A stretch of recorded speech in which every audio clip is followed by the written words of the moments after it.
And so he goes down and he uses a sling. He takes the relationship of God, and God honored that relationship by giving the stone the ability to embed itself in the skull of Goliath, and it killed him. And then David takes the giant sword and cuts his head off. And that day he became a hero to his people, but he also inspired his people once again to be a nation.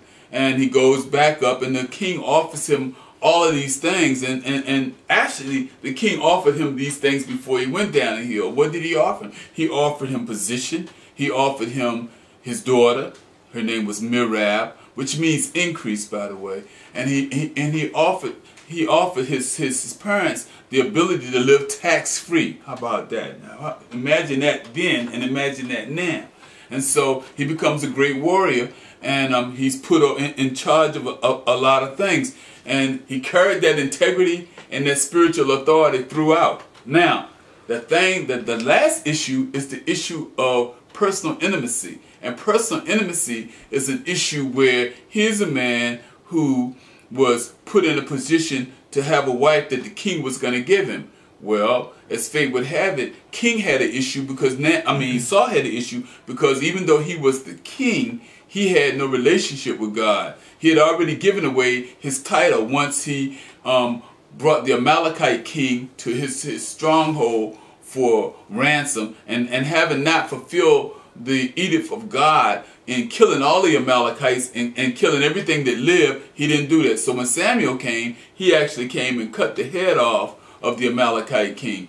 And he discussed the issue with Saul, and Saul was angered by the fact that he was being reproved by Samuel, and grabbed Samuel's gown and he tore it.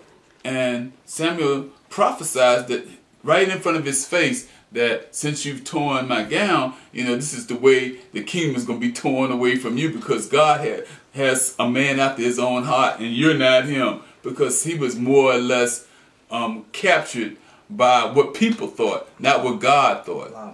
So here we are with the man now who is in front of the king, and the king at every turn was trying to kill him. So in actuality, what happened was, instead of the king giving David Merab, he gives her away to somebody else who's very prominent and has a lot of money. Now, to show you the usurpership of the devil, Saul had another daughter. Her name was Michal. And he gives Michal to David, but Michal had her own predisposed thoughts of the issue. She didn't want relationship. She wanted show and tell. Because here's a great warrior and a king in prospect, and so she wants all the trappings that he could bring to her. She was in love with love, but she wasn't in love with David. And so what happens is that just by her name means shallow brook. So she was shallow in her relationship. And so when David, knowing that he had to leave for personal reasons to save his own life, he goes to the limestone Adullam caves of Egypt to hide out, because King Saul is trying to kill him, but his wife won't go. She won't go into that situation, because even though she's married to David, she don't want to suffer any hardships, and that may be a prerequisite to what men need to understand when I'm choosing a wife. It's not about them having personalities. It's not about them being sex objects. It's about them being a life's partner who's willing to stand with them and to stand the test of time. That's what we want. We want women of God who have a character that can walk past what we see, that can embrace us in love and in a covenant such that nothing but God can break it. That's what we lack now. And so here we have a brother who is now running from the king. He wasn't given a woman he was promised. He was given another woman who was Shala, who's not with him. And in his isolation, he marries two wives. One is a Carmelitess, and her name is Abigail, and the other one's a Jezreelitess, and her name is Abinaham. And so he lives in that situation, and then he, through personal integrity, spiritual authority, and personal intimacy, he goes away with those attributes, having conquered those to a point. But the personal intimacy in his life would be a continuing theme, a continual conflict. Okay, so he goes into the Adullam caves, and instantly he finds out that he's at a low note in his life because the king wants to kill him, and everybody around him is in need, and so he gets an inspiration from God that he should be a captain over these people, and so his needs are minuscule in terms of him trying to provide for the needs of the people around him. Now he's no longer self-centered. Now he's no longer focused on self. He's focused on the needs of his people. And then the next thing he comes to realize is that he has to put himself first and foremost in the captainship to the point that he's willing to give his life as God calls him to it for the people around him. Okay? And then the last thing he understands in all of this is that God's will is never in conflict with God's character. So what he says today is what he's going to be saying tomorrow.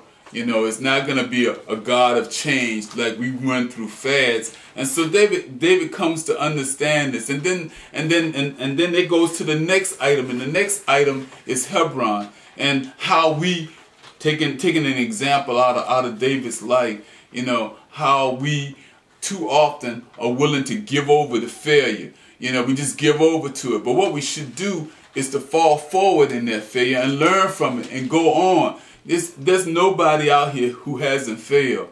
But we learn from those failures, even if we go through time in the penal system, or go through a bad marriage, or go through incarceration, or go through failure in school. We learn from each and every one of these things, you know, and whatever we are sets the stage for what we're going to be in the future. So we have to acknowledge that the God is our source. Take what God has to give us, take it personal. Have a personal relationship with God. Never making major decisions before we confront God and ask him what he thinks, because what he thinks is going to be the solution to the problem. And so, and then on top of that, we got to live in forgiveness. I mean, I've lived around brothers all my life, and very late in my life, I was able to go around brothers that we could sit around a table and there was no conflict. And I'm talking about physical conflict because somebody said something that was out of context, or somebody didn't necessarily like that particular individual. We should have been able to come there just because we had a commonality of culture. You know, but we couldn't do that. We couldn't see that. We lived stubborn and in rebellion, and we lived in anger. And so we could never find forgiveness. And in many instances, a lot of people are in the hospital right now because they have illnesses associated with unforgiveness. Because the stress and the anxiety of that has actually manifested itself in a state of disease. You know, disease meaning dis-ease, disease. So, you know, there are a lot of things there, but when people live in forgiveness, God opens a lot of doors to us that were otherwise closed. You know, and I thank God that in my lifetime I've been able to come to grips with the issue of forgiveness and pray for my enemies and pray for people that have done some serious things to me, and understood that once I was able to forgive them, then the door opened for God to release more things to me, especially to my mind, because that's the issue now, is that our minds have to be focused on something that's greater than what we see. And so the last thing is understanding the issue of success, because too often we don't understand that success is based on opportunity. I said this once before, I think, and preparation. But it's also based on what God thinks, because too often we take a major issue in life and we don't even sit down and say, well, Lord, you know, I want to do this, but I'm not sure, and I need your word to give me the assurance that I can do this, or I need your word to give me spiritual discretion.